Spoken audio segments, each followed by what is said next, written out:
Okay, welcome to our final panel titled Teaching and Learning in the Age of AI. In some ways, maybe this panel will cut across multiple sessions, so excited to hear from the presenters. Our first panelist is Matt Bowman, founder of OpenAI. Our second is Sam Canning-Kaplan. He is the leader of the K-12 operations for OpenAI. And then finally, we have Charles Fadel. He is the founder of the Center for Curriculum Redesign. And my co-moderator is Amir Nathoo. He's founder of Outschool. So I'm going to go ahead. Why don't we go in order of the program? So Matt, do you want to get us going? Sure. Does this work? Testing, 1, 2, 3. Testing. All right. Well, good. Well, it's great to be here with you today. I was just reflecting that it was 31 years ago that I started my public school teaching career up in Washington State this month. So it's kind of a fun recollection of that. And I always tell our students and young people to start with the why. So that's what I thought I'd start with today. Well, it just went away. There it is. So the why for me is my family. So that's really what has been the key driver of my life. My wife, Amy, is here with us, and we raised 5 children. And as of last summer, they all got married. So that's kind of fun to have 10 adults with us on Sunday dinners. And we started OpenAI now 17 years ago because we realized all 5 of our children were different, as you all know, as parents. So we said, you know what? I bet their education should be different too. And so we started tailoring their education, and we realized other families had those same needs. So we started OpenAI. It's a model where we contract and partner with charters and district schools to serve homeschoolers and personalized educators on their behalf, and bring them resources that they wouldn't have otherwise. So it's been a really great experience. And our cumulative enrollments now exceeded 125,000. So no small footprint in the experiences that we've had with kids. And so that's really what I wanted to start with today. And OpenAI has the philosophy that we kind of sometimes catch ourselves in these boxes. We try to say, are you homeschooled? Are you public or charter or district schooled? Or are you micro-schooled or hybrid?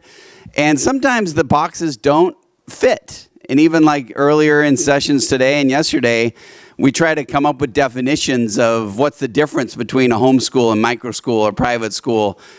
And they really just don't fit. And so that's where we came up with this term of open education, where we really say, parents, tap into all of the options, including public ed.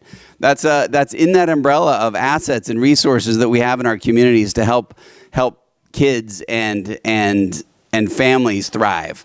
So related to the AI specifically, we're seeing a lot of adoption in our program because of AI. And so I'm excited to talk about that. Meaning it's becoming unsettling for parents to see the traditional promise of get a diploma, go to college, get a job, retire, is not a promise you can give to kids. And they know that now. They know that they've seen the disruption to AI. We were joking that AI is changing literally as we're sitting here. So how can we promise that you can just have a very standardized pathway and be successful? You have to be learning to adapt, be critical thinkers, problem solvers. So it's those kinds of things that I think is driving this whole movement. And so AI is such a key part of that because it is an unsettling driver of innovation that we're facing that's making parents say, what is the purpose of education? We just had that session next door was what is education? What is that meaning? And when they look at colleges and kind of the chaos that's happening in higher ed, it makes them ask, well, what's happening in K-12? And once you start asking those questions, you start wondering, what should I do with my children? So that's really the emphasis of that. So put all this in a book. Love to have you read it. Tell me your feedback on it. But this quote just is important to me. Every parent who continuously wonders, because we all have insecurities of being parents, if their love, effort, and decisions will lead their children to enjoy a happy, successful life, you are not alone. So that's what we're here to discuss today is let's get our arms around opportunities to help families, and that's why I'm here. So great to be here. All right. Hello, everybody. My name is Sam Canning-Kaplan, and I lead pre-K through 12 go-to-market at OpenAI, primarily focused on the US. Quick little background around me. I've been at OpenAI about a year, and I joined from Google for Education, where I spent the last 6+ years working with charters, homeschools, public schools, every single different type of model throughout the US, implementing things like Chromebooks, Google Workspace, Google Classroom, and then Gemini at the end there. Prior to that, I joined from Schoology and publishing prior to that. So I came from John Wiley & Sons, a couple other publishers prior to that. So my whole career has been K-12 ed tech focused and publishing focused. And I joined OpenAI to do two things. A is first to help schools, districts, charters, you name it, all the different models navigate the world of OpenAI, right? We understand that ChatGPT revolutionized the world, and it can be very confusing, right? How do I utilize this? How can I use this with my students? How can I use it to help improve how I'm educating? Those different types of ways. So that's the first part. The second part is to help OpenAI navigate this space. One thing that I'll just say about OpenAI in general, OpenAI is a research company first and foremost. That's where they started. That's the foundation. That's who we are. So when we've entered the space of K-12, and I'm going to spend a moment just talking about what we've been doing. When we entered that space, we're not pretending to understand different models in pre-K through 12 better than the educators and those that are implementing this. So what we've been spending this year has been a couple different initiatives.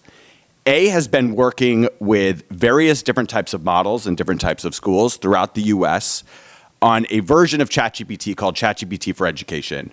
Doesn't train on data, data protections, oversight, so all of those tools that you would really need to be able to implement it where it's not utilizing any training data. So we started the year working with 40 different types of schools throughout the year.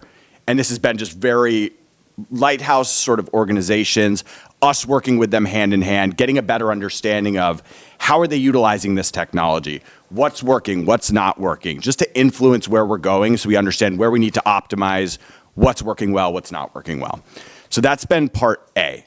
Part B, and I'll just be super transparent here, through that work, we started with staff. So we've been first focused at working with, various different types of models. We're working with the educators, teachers, people that are homeschooling, you name it. We're working with those folks to just understand what's working well. Part B, we've set up longitudinal research studies. So we're partnering with organizations like Stanford, Wharton, many other universities, where with these lighthouse schools, again, these are charter networks, these are districts throughout the US, we're doing very monitored longitudinal studies around when these tools are implemented with students in a very monitored setting, because we're not deploying anything widespread yet. What's working, what's not working, where do we need to optimize our models to have better resistance so that they're improving the learning outcomes based upon different types of use cases, different types of models.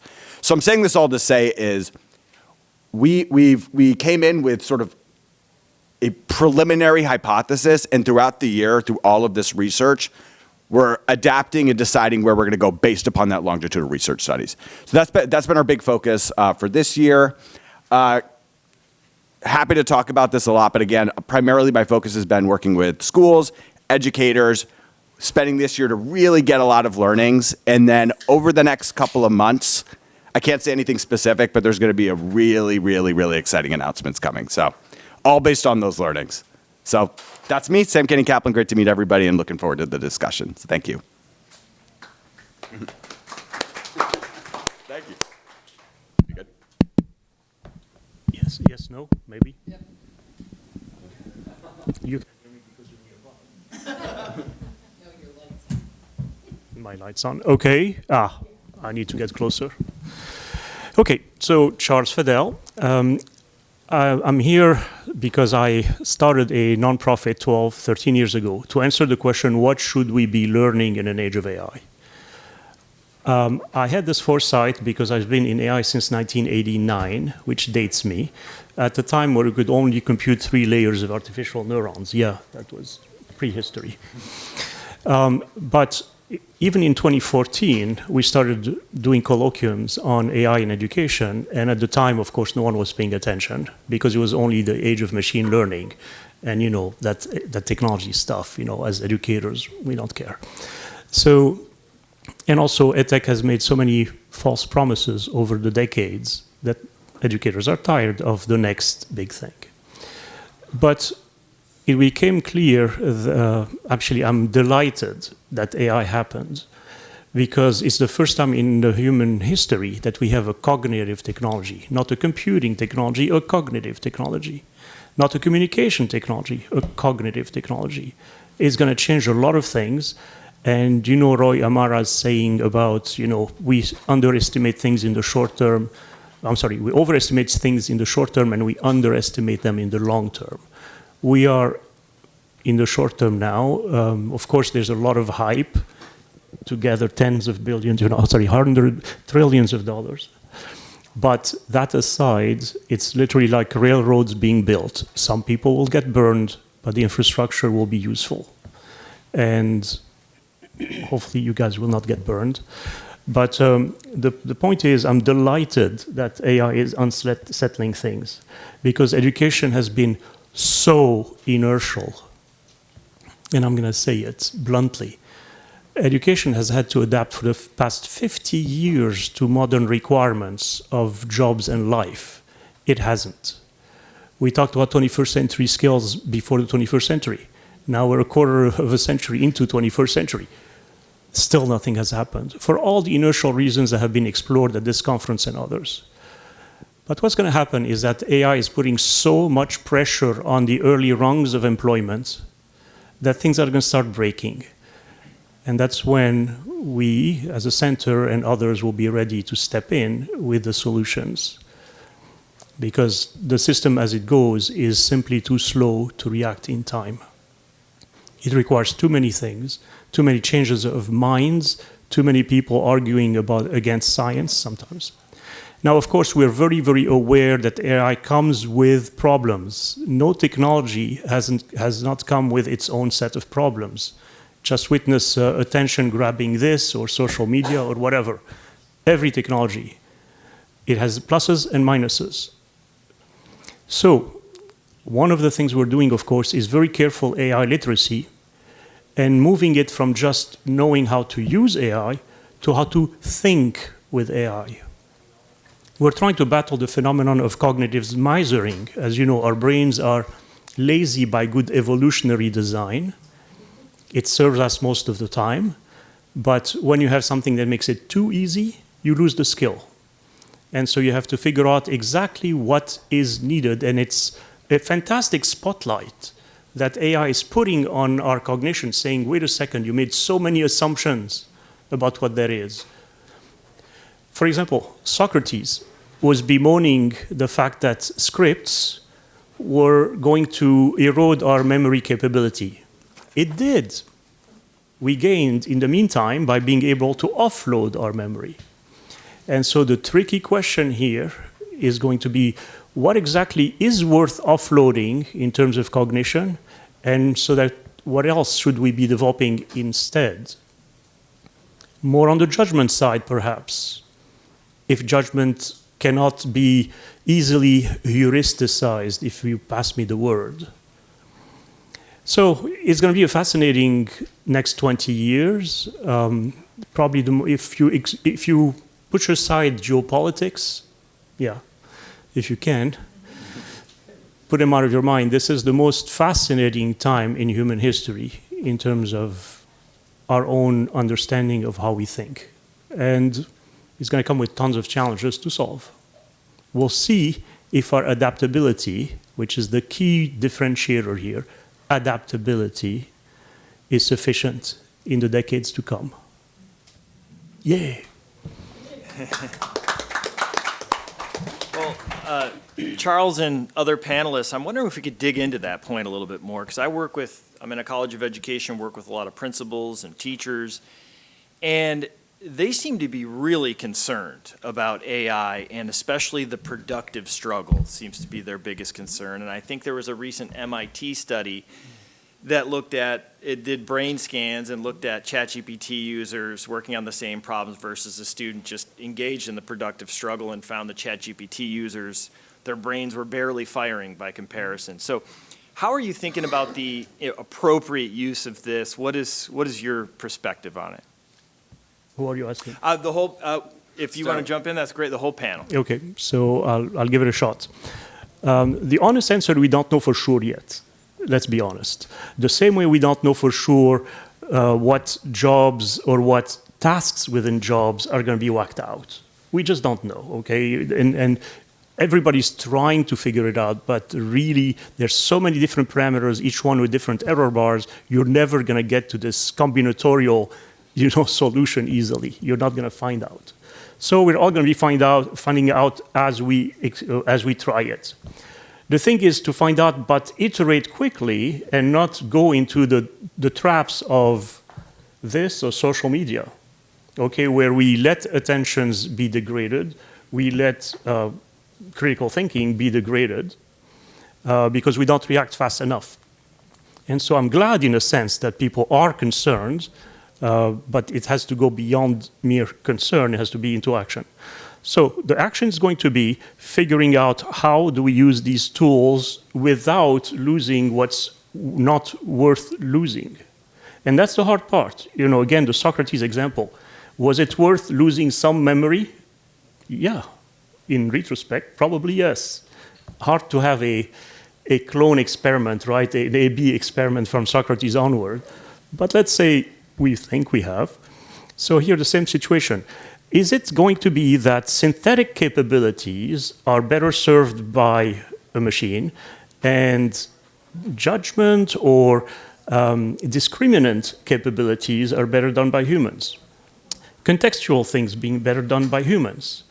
And that's even hard to even say with certainty, given that this is a moment in time. Fast forward 20 years, if we have world models and all sorts of other technical improvements we're not going to get into now, how do you say that even adaptability is not going to be at some point under threat? So there's no real answer except we're going to find out on the fly. We are the guinea pigs of this global technology experiment. And unfortunately, it's in human DNA to push ourselves forward no matter what. It's anthropomorphic. It is what it is. And so we'll see whether in the long run we can continue having the role, or more exactly what kind of role we continue having. In the short term, we have these short-term worries, but you have to balance that against the much longer-term worries. And to finish, it always amuses me to see how many people are worried about the existential threat, blah, blah, blah, of AI, drones attacking you, blah, blah, blah. Sure. But the real threat is our own minds and its weaknesses. That has always been the case in humankind. We blame the other things. We are the threat. Yeah, and I'll say from OpenAI's perspective, we have a huge responsibility as OpenAI to get this right, especially from a student perspective. So while the consumer version's out there, right, and we have students over 13 utilizing that, we have staff using that throughout the country, from an education perspective, we are making no assumptions going into this. So first is our longitudinal research studies that I mentioned, first and foremost with students.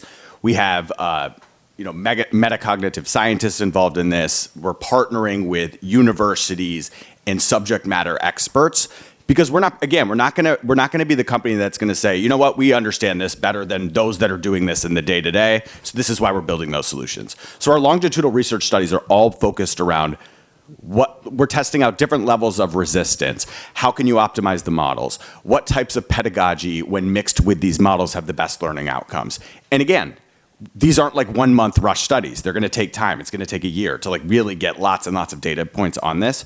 So that's our focus from a student perspective. I'll say this first for how we've been focused with educators and teachers and those sort of folks.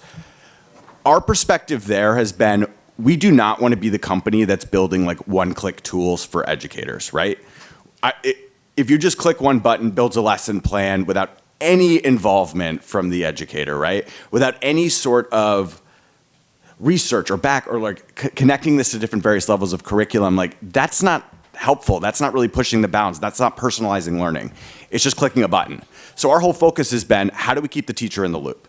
And we've done this through partnerships in a number of different ways. It's working with charters. It's working with public schools. It's working with AFT. It's working with all of these different organizations, getting different educator perspectives to contribute. What do we need to do? How can we better support your work? And how can we support this in a way where you are partnering with AI to accomplish your outcomes, and it's not just, let me click a button and then it's done and I'm not thinking about it. So that's been our perspective. We've gotten a lot of great learnings from it, and I'm very excited about sort of like long-term product adaptations that we'll make based upon that research. But again, the thing I'll leave with everyone here is OpenAI is not going to be the company that's going to tell educators, K-12, homeschools, we know better than you. We're going to work and partner with those organizations, use those data sets to enhance and decide where we go going forward. So that's the honest truth of where we're at. These guys are really smart. So I want to just add, if you notice in my picture, I'm a grandpa. So if you notice, we had 4 grandkids. We have 2 on the way.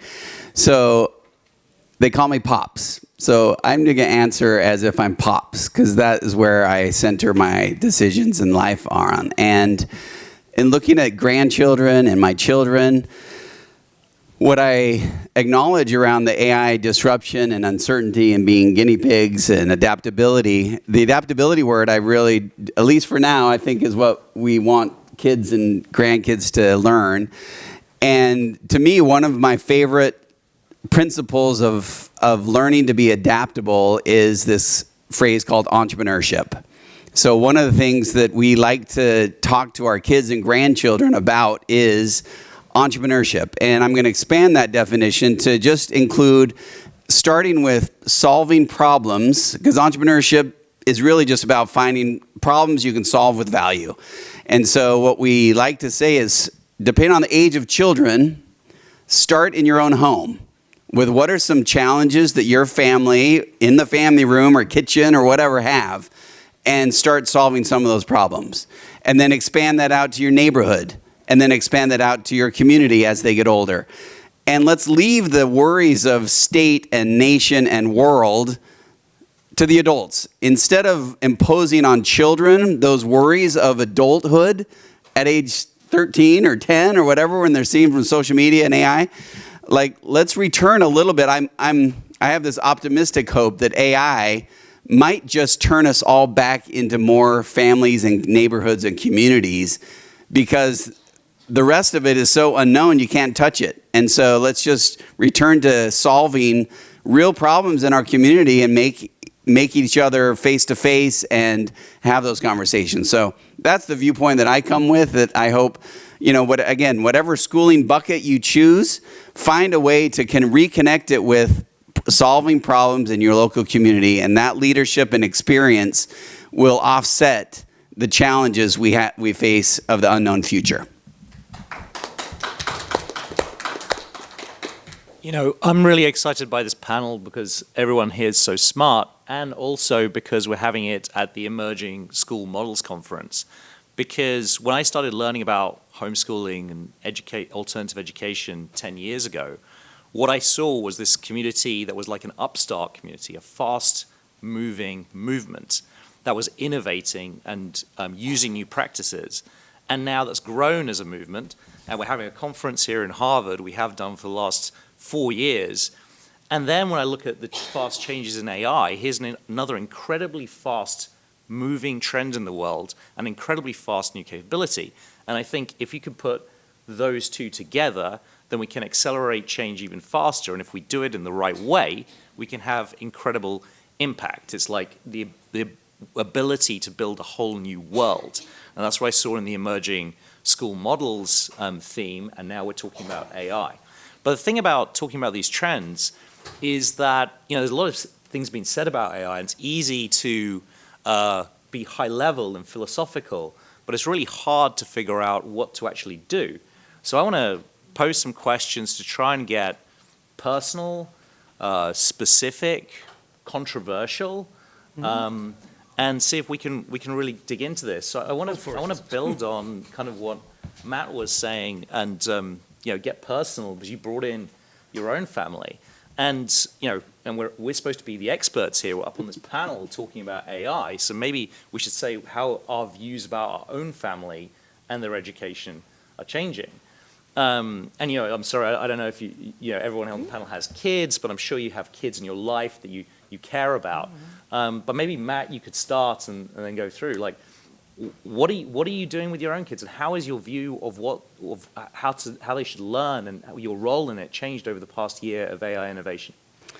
Yeah, it's a really great question. I'd say a couple of things. One is, looking at our 5 kids and their spouses, I would say 8 or 9 out of 10 use it every day. Use some form of AI every day, like as we talk on Sunday dinners. And that's kind of fascinating to me, to hear the different ways that they use it. Some are just doing it to come up with ideas or thoughts or build a website or code or whatever. Like, it's just fascinating how many different ways that they use it every day. And so I think number one is having those conversations is a healthy, good thing. And again, we have the conversations around our dinner table of, okay, what kind of problems are you trying to solve with that in your life or in the community, and shift that to it's a tool that is unheard of in the history of humankind. Let's see if we can tap into it to solve real challenges. And I know, our daughter uses it to just bounce off ideas or emotions or feelings that she's having. And it's just fascinating to see the different ways that she uses it, and then she uses it to edit videos for her friends on social media.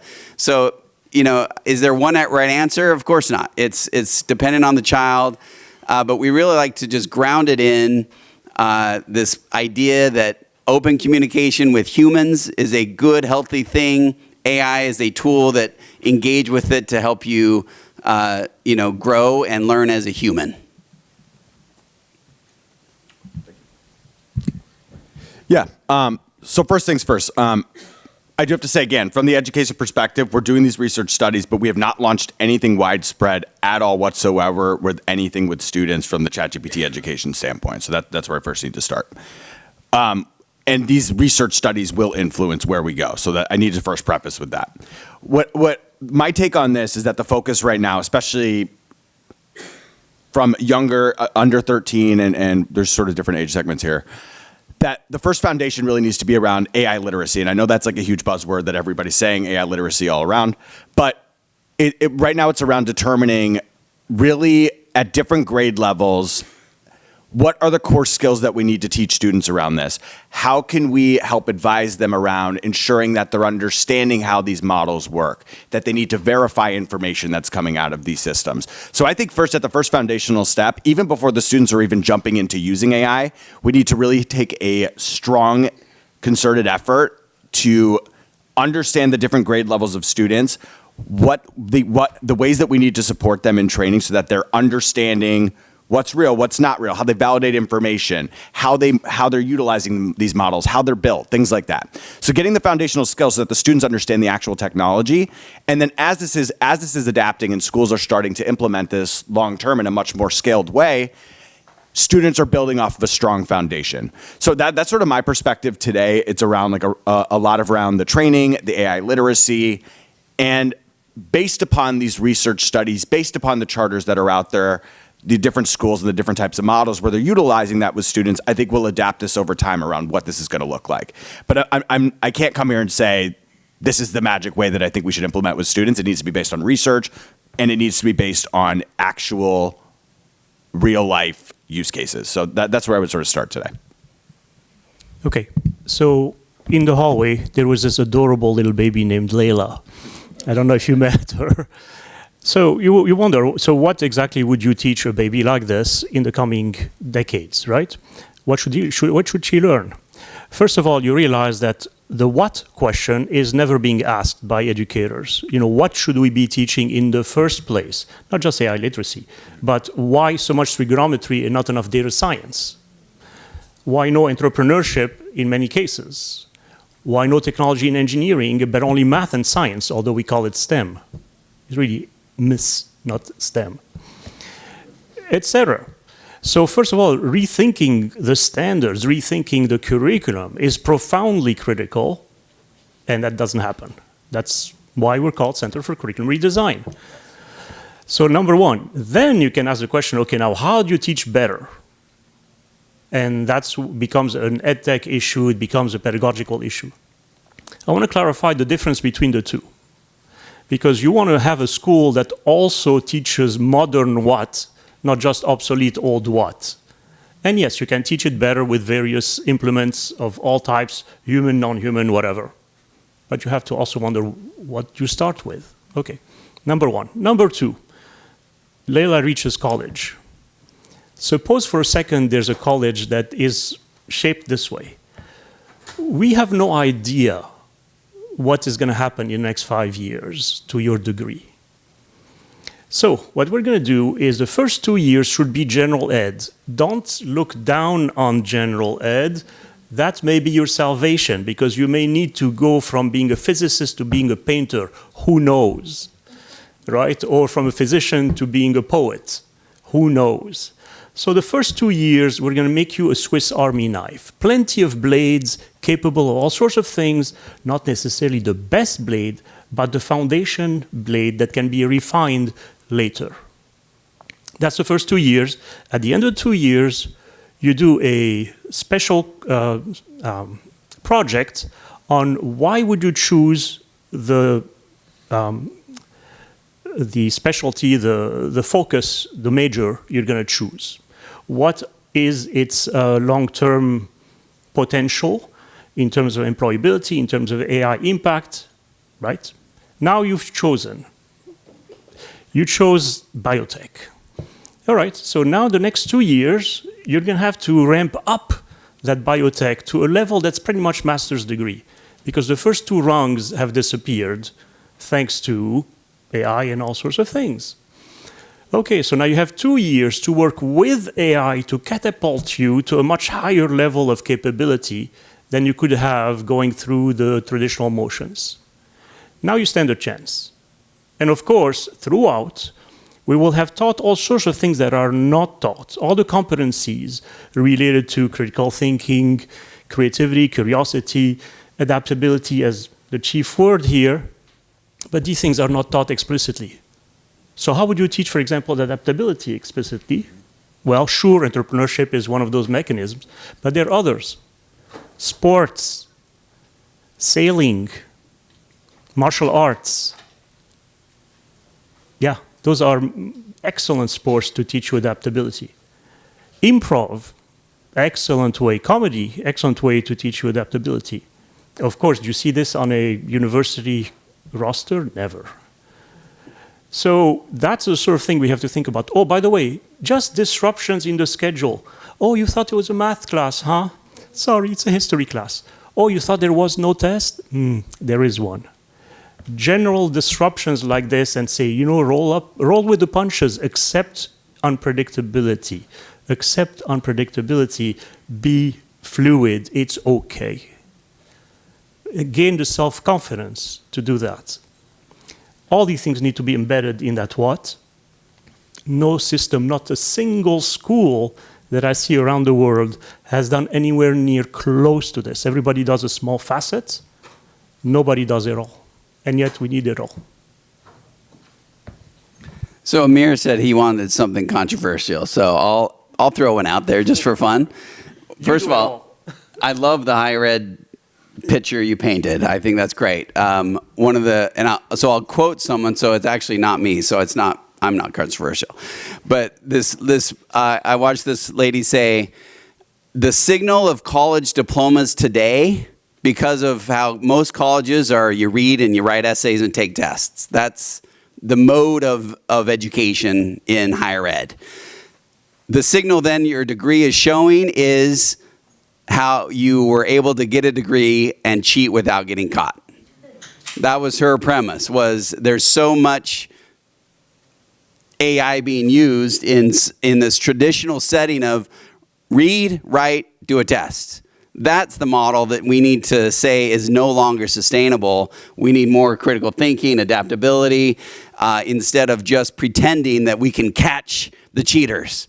You can't. So then just embrace that fact and change what the degree signal is in the future, because it's not a strong one today. Yep. Yeah. Nothing controversial about that. No. We're in Harvard. Not to this audience. I also think we're talking about AI, but like there's a couple points that both of you all brought up, and I think a lot of it is around like the curriculum and how we're teaching today. That is like the biggest foundational thing where we really need to do a lot of studying. We all need to really test out these different models, and that's why I'm like so excited to be here. Because again, traditionally, if we're just doing SAMR, right, and we're just doing the orange SAMR, which is replace, right, we have a new technology, we're doing exactly everything the same way, but now we have AI, you can't expect you're going to have different results, right? So the educators and teachers that I've seen that have really been pushing the bounds here is they are shifting the way that they're teaching in their class, whether that's project-based learning. And instead of like, okay, the project is, or let's just say language arts, I'll use that as a quick example. In a traditional sense, write me an essay on this particular topic. Students might be using AI, might not be using AI, and we're assessing them on the essay and how that was written. What I've been seeing a lot now, like this new trend is we'll have like a lot of teachers where when they are utilizing AI, they're starting to evaluate what the student is doing within these different interfaces. How are they thinking? What is their critical thinking? How are they collaborating with the AI to get the outcomes that they're looking for? So the evaluation process more becomes around the process versus the outcome, which I think is like a really important focus. And that's where like I'm really excited long-term around how different types of models of schools, that's where we're going to push the bounds. OpenAI, Google, Microsoft, they're not going to be the ones that are going to figure out this is the perfect model of like how to do this. We're going to help empower, but it's going to really be on educators, homeschools, everybody really pushing the bounds here, and that's where I think we'll see really powerful results. So that's what I'm excited about going forward, and yeah. And others, just small pitch in here. After here, I don't have any great connections to some more larger homeschooling networks, and that's something that I'd like to dig into, so come find me if anyone's a part of a large homeschooling network. Thank you. You are perfect. So I'm very curious, who has watched the movie 2001: A Space Odyssey? Show of hands. Okay, it's typically age and geek correlated. I'm in both categories.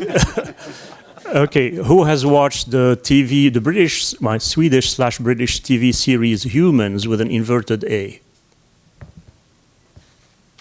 Nobody. Okay, homework. Homework, Humans on Netflix, first season only, because after that, of course, it degenerates into bad AI and kills humans, right? But the first season is interesting. You see the impact of having a humanoid living with a family. And every episode, without them realizing, they're really exploring one of the complexities that arises. So, for example, the naive way to think about AI is like, well, AI doesn't have any of these character skills. Excuse me, it can be more patient than a human, certainly more patient than me. It will read to your 5-year-old the same book for the 5,000th time with the same enthusiasm, if not more, than I can display, generally. So, or you say, oh, but they're not courageous. Humans are courageous. These are all human capabilities. No, excuse me, no. AI isn't coded for fear, generally. So when you have an AI fighter pilot, they will not just try to do the Top Gun thing because it's cool and it gets on in a movie. No, it just plunges against the other fighter and tries to shoot half a second faster. It ignores fear, therefore it has different behaviors. So I'm bringing these things because you need to start looking at science fiction, good science fiction. And unfortunately, reality is starting to exceed that science fiction. But Asimov's 3 laws of robotics loom large because it shows you how even within 3 supposedly tough laws, very ironclad laws, you have always the imprecision of human language in which all sorts of behaviors can emerge. So, with that in mind, would you give an AI toy to your 5-year-old? I hope not. But you will. Not you, but because you just were listening here. But others will, because they think, oh, I give my kid AI. It's like the parents who have these videos on YouTube saying, see, my kid is a genius because at 2 years old, they know how to swipe. Like, oh, must be a genius. No, it was made to be dumb. So, all right. So, point is, please look at science fiction as a precursor. Really, lots of interesting ideas has been out there about how humans are going to be reacting. And as I said, we are the experiment live, and it's going to be even more fascinating in the next 5 to 15 years. So why don't we open it up now for Q&A? Yeah, right there. Is that Greg in the back? Yeah.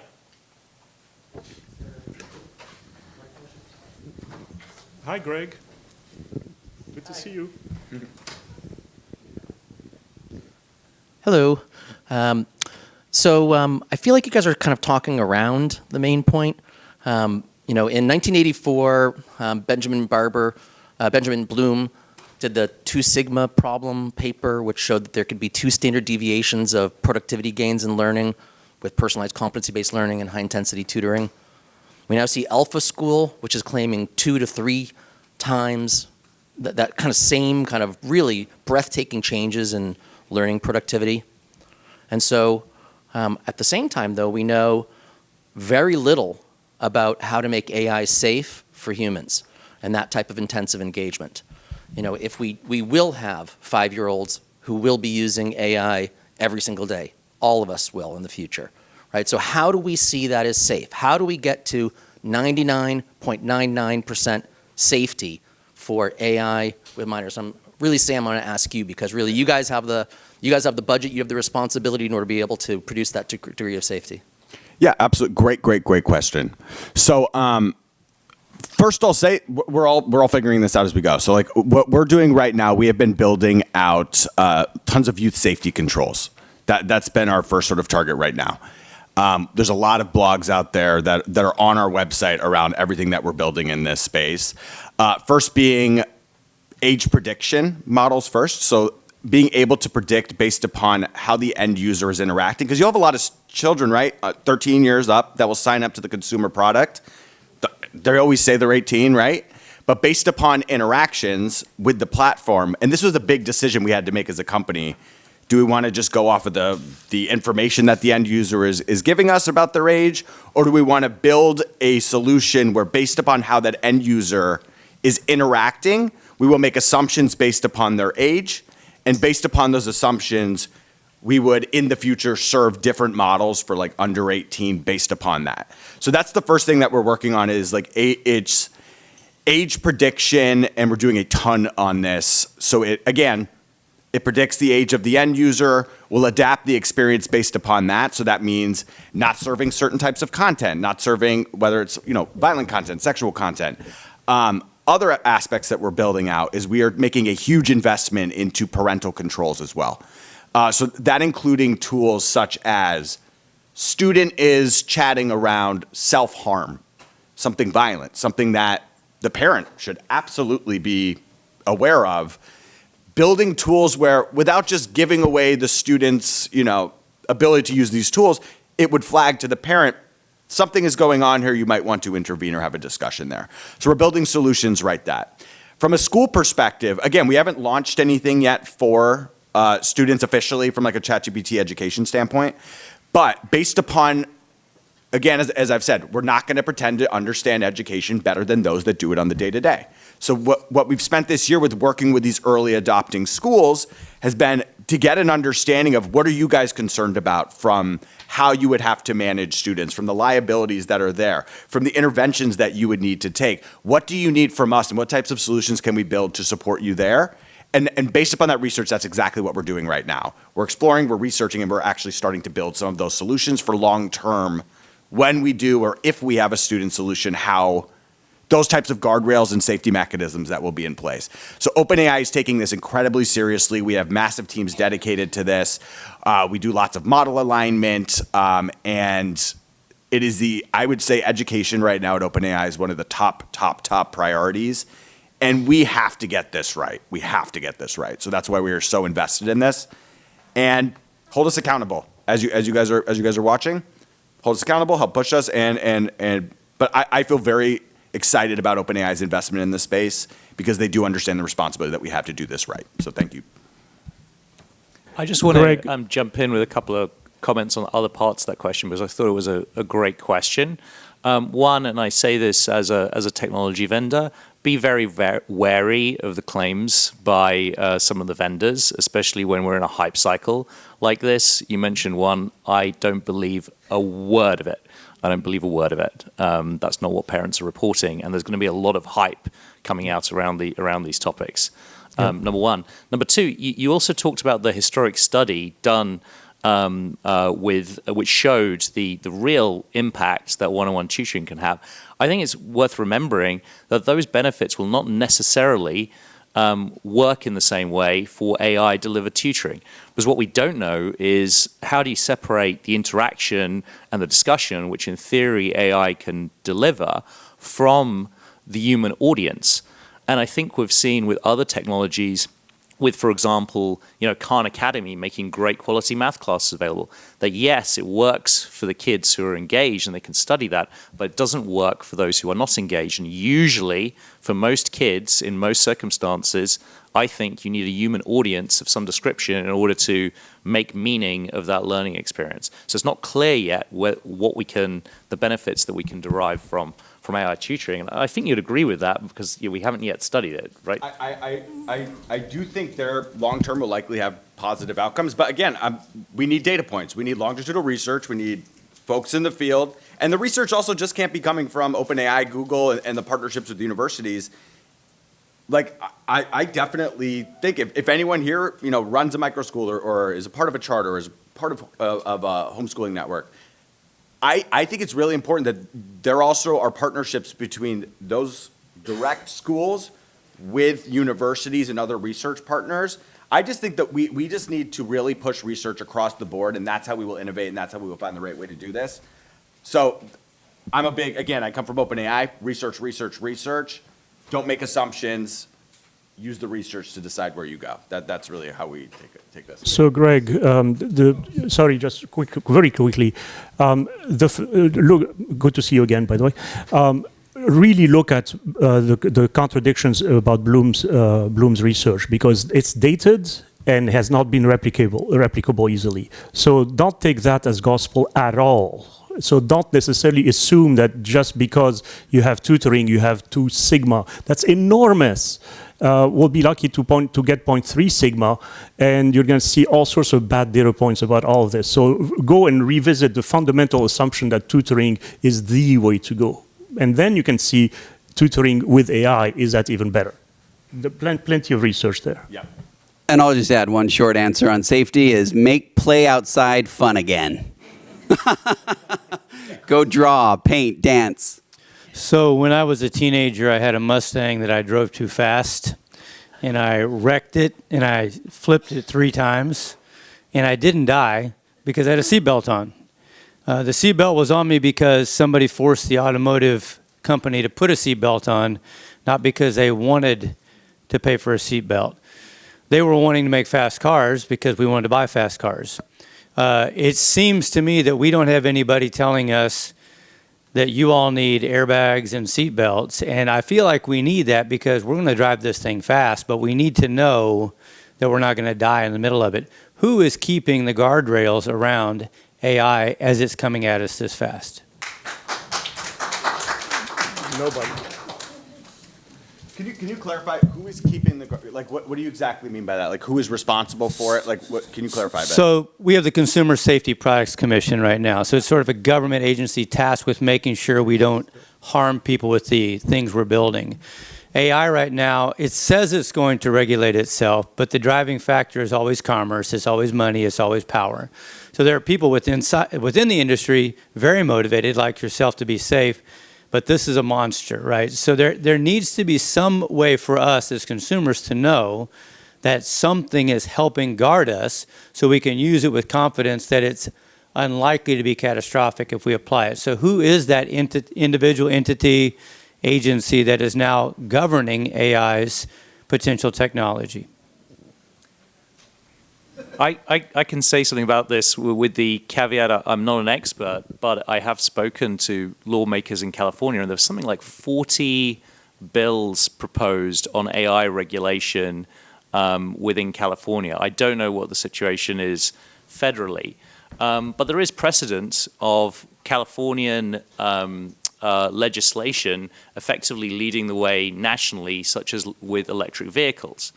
The problem with laws, though, is there can be good ones and there can be bad ones. There's like the cookie law in the European Union, which is a complete waste of time in order to protect privacy, and it adds enormous cost. And then, I don't know the details, but I think people would regard the California electric vehicle laws as having been successful, as having really been helped that industry grow. So, look, personally, I'm very libertarian-minded, and here at the Emerging School Models Conference, it wouldn't surprise me if many people think the same thing. But when it comes to technology, as powerful as this, and I say this as a technologist, I think there needs to be limits and regulation, and I would love to hear if that's controversial. You're only starting to see now people pushing back 20 years later on attention span grabbing devices in schools. And I was a technologist at the time, and I was saying this makes no sense, but you get shouted down by people saying, oh, you must be a Luddite. Excuse me, I have patents, I know technology, I was an engineer. No. And so that's what happens. You have people who just overclaim and paint you in a different way. The OECD is doing a lot of work on these issues, but the problem is always the bad actor model. And that's something that you didn't mention in your list of people that would want to regulate or why. The problem is the competition with China. So everybody worries about the bad actor moving ahead faster. And even if you didn't worry about China, you'd be worried about North Korea. Ignore AI, make it about CRISPR. Okay? North Korea may be designing designer babies for all we know, et cetera, et cetera. So you always have that tension in humankind with the bad actors pushing forward and the good actors worrying that if they don't push as fast, they're going to be left behind and defenseless. So do you have to crash the car a few times before you figure out what the regulation actually I guess that's how we crashed this generation with this for 20 years before figuring out that it's not good in the classroom. Let's go to this lady in the front row. Is there a mic? Maybe you could just state your question. Hi everyone, my name is Dundee. I am an AI fellow and translational research designer at the Harvard Center for Digital Thriving, where we primarily focus on how young people are navigating this technology and what type of support educators need in this rapidly evolving landscape. So one question that we've been asking a lot is, how do we define AI literacy? And I think there are some gaping holes. So AI literacy too heavily focuses on how does the technical fluency of using these tools, how these AI models build, but there are other bigger questions that I think need to be at the forefront. So when we think about what, why, right? So Charles, you were talking about what are we teaching and why. I think that's fundamentally missing. When I've done professional development programs with educators, students always ask, like, why do I need to learn this? Especially in the age of AI, right? Because you can give it to ChatGPT. And then, so I prompt then educators to be like, okay, how would you answer that beyond you needed to pass this test or for this curriculum? A lot of educators feel really powerless because they're like, I don't know. Or maybe actually, should I even be teaching this? And they don't actually even have the creative liberty, especially in more like public school systems, to design something. And then I think more on an individual level beyond education, I think the what, why is, what role are you assigning to AI and why? And I think that type of AI literacy is not being, because also when it comes to ChatGPT, more so than any other large language models, it's highly sycophantic and it's overly eager to help. So every ChatGPT prompt ends with, would you like me to do this? Oh, that's another great idea. And so these are things that are part of the AI literacy, right? So that you don't, the question is, are you being navigated or are you actually navigating this tool? And when you have these models that are asking, oh my God, can I? Oh, sorry. I'm getting to the question. So the question here is, how do we make those parts of AI literacy, the kind of the gaping holes that I'm describing, in more of the, like, whether it be school settings or even in the company side, right? Because I think I've had conversations with, AI companies, I've had conversations with school districts, and whenever I ask this question, it gets kind of brushed to the side. So I'd love to hear from the panelists, how do we make that part of the conversation of the AI literacy piece? I can just say from our perspective, like, we've partnered with organizations like Common Sense Media and other organizations that are doing a big focus on this. What I would say here is, again, it's going to be back to what I've said this entire presentation. We are never going to claim to be the best experts on K-12 better than those that are already doing it today. So I would say the best way that we could do this would be partnering with groups like yourself, and I'd love to get your contact info after this, to find, based upon the research that you're doing, what should we be focusing on? What types of materials should we be building? That's how we're going to come to the conversation as OpenAI. Again, we're not going to say, we know this. We 100% know this is the right way to do it. We want to partner with the organizations that understand this better than us, so we can then help empower and build resources that will align with what the research is telling us. And that's what I'm going to say from OpenAI's perspective, just point period. And I'll just say just the concept of asking why, I think, is a key piece there that you started with. Is why are you looking for this information? What do you need it for? What is the purpose of it? Instead of just trying to pass a test or fulfill an assignment, we've made kids just bored of that. We need to make them say, you have talent and human nature that can solve challenges that you're facing. What tools, AI included, can we use to solve those problems? We're giving them too little of challenging problems to solve when we just make them do a worksheet or a test or whatever. That's what I want to see changed is let's equip kids with the confidence to go solve problems and use the tools available to do that instead of just, I have to pass this dumb test. Okay, I think we can take a couple more questions. Ryan? Actually, do you just have one? answered Yeah. my questions, so someone else can ask. Hi there. I'd like to touch on the promise, really, of AI here. I know about the concerns because I have an academy, and the parents depend on us to assess if their children are using ChatGPT. And if we can't assess that, we're in big trouble. So there's a level of screening there. However, I also develop digital products, and I see the promise of AI to allow me to scale my products and put these products in front of more children. So what the holy grail is out there that's coming is personalized learning with AI. Think about this. Think about the tremendous benefit to human capital if we can put the exact right learning in front of the kid, considering all the inventory, their learning style, all the challenges they have. And just to Professor Hamlin's point about the productive struggle, we put the thing right there at that just where they've got enough productive struggle, but they don't give up. And then their learning's allowed to advance further. And we know exactly their intelligence. We know exactly about all of these metrics we need to know for consistent adaptive learning and consistent adaptive assessment. That's what's coming, so that all these kids can have exactly what they need at exactly the right time. My question is, how far away are we from that? How far are we away from AI being able to do that for us? Yeah.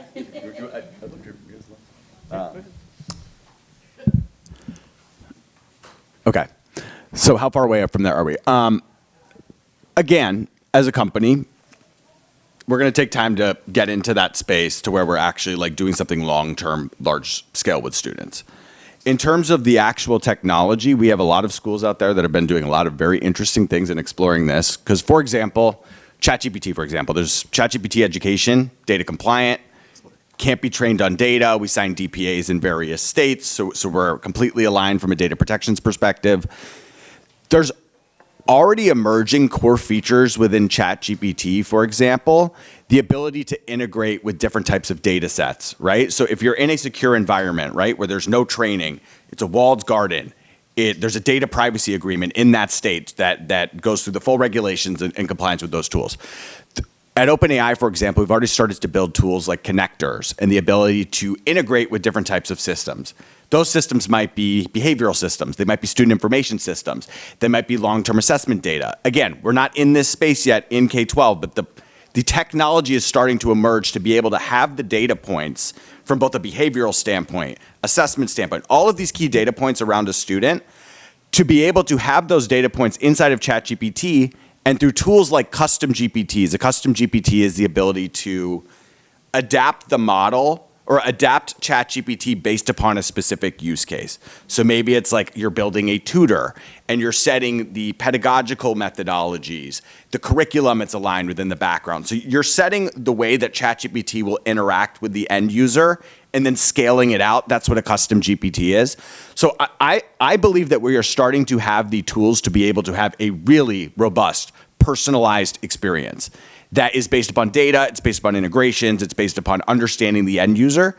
Again, reality is different from where we're at from a research perspective, and we need to do a lot more validation before we're like jumping into doing that. So I do believe that we are very close from like a technology standpoint to be able to do a really personalized experience. But we need to understand what's working best, what's having the best outcomes, the best learning outcomes based upon different types of models. So it's a complicated answer, and I'm not trying to be like BSy. I'm just trying to be like, that's how we're thinking about it today. So I'll give you a quick answer. 10 to 15 years. It's going to depend on proving that tutoring itself has merit, as you're assuming. Okay, as I was just answering Greg, we need to figure out the Bloom experiment all over again. We need to figure out whether AI is going to help with that or not. There's a lot of research that needs to be done to the point where the technology can actually do it. There's also technological progress that needs to happen for this to happen. So if you are thinking about lastly, think of it also as a continuum. You can have 100% teacher to 100% AI and everything in between, depending on what it is. It could be also discipline dependent, meaning disciplines like math that are very threaded may be a lot easier actually to quote-unquote automate because you have that clear pathway or just a certain number of pathways, a finite number of pathways.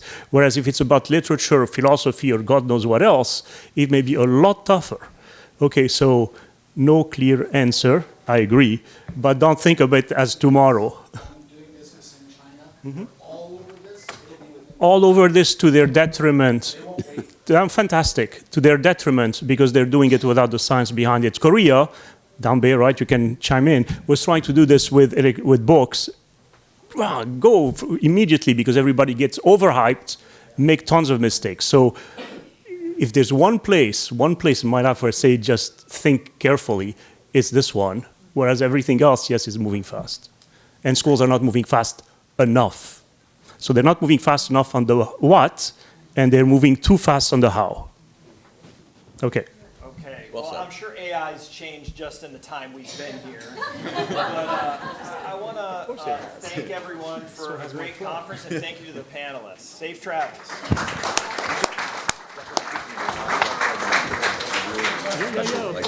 Of course. You know Jenny Majera? Yeah, I know her well. Sorry, it's my contact there. Awesome.